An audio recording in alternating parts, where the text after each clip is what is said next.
Alright, what's going on, guys? Had a question come through about elbow pain and equipped benching. Very important question because I know it's something that a lot of people tend to have. I used to get it a lot when I was doing a lot of equipped lifting as well.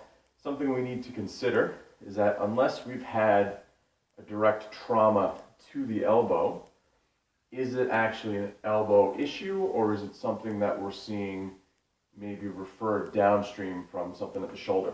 So that's usually my first guess. So when we tend to see this lateral elbow pain, we can usually attribute that to a loss of internal rotation in the shoulder. Therefore, when we're pressing or deadlifting or cleaning, particularly in the weights that a shirt lets us get up to, and we don't have the ability to maintain position in the shoulder, our elbow tends to pay the price. Conversely, I did a video a while back talking about some supinator pain and medial elbow pain, which we often see with a loss of external rotation. So yes, it's elbow pain, but is it elbow pain from a shoulder problem?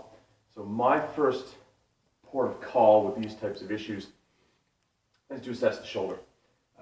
Easiest way to do that, I think, quickly and effectively that you can kind of do yourself is to pick a few pieces from the SFMA or Gray Cook's Selective Functional Movement Assessment.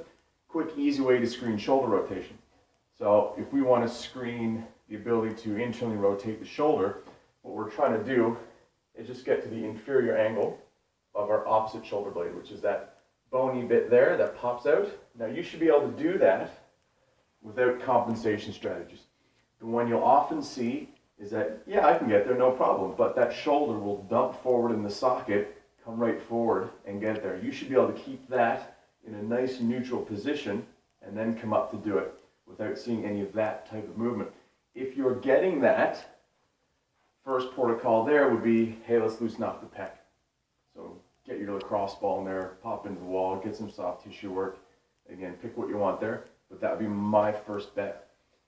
If we want to look at external rotation of the shoulder, we should be able to get that hand to the same side spine of the scapula.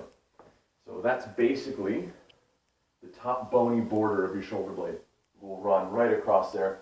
You can usually tap it to find it. If you're not sure, have someone else check for you.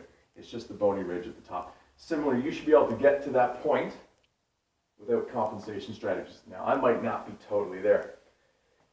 We don't want to be having to toss the arm, arch the back, peck the head forward, come into all these weird rotational strategies. It should be smooth, easy, there it is.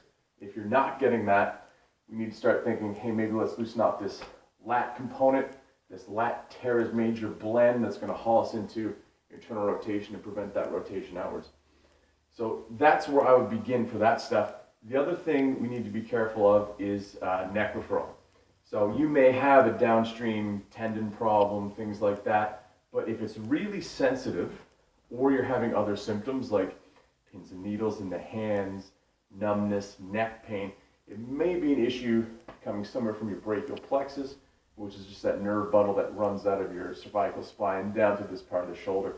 So I would keep a very close eye on neck positioning.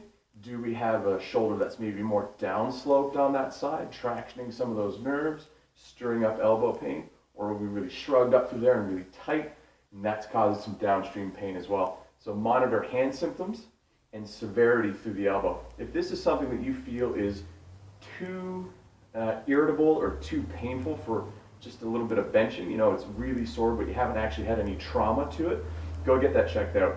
But just try that selective functional movement screen or selective functional movement assessment for your shoulder. Check that out.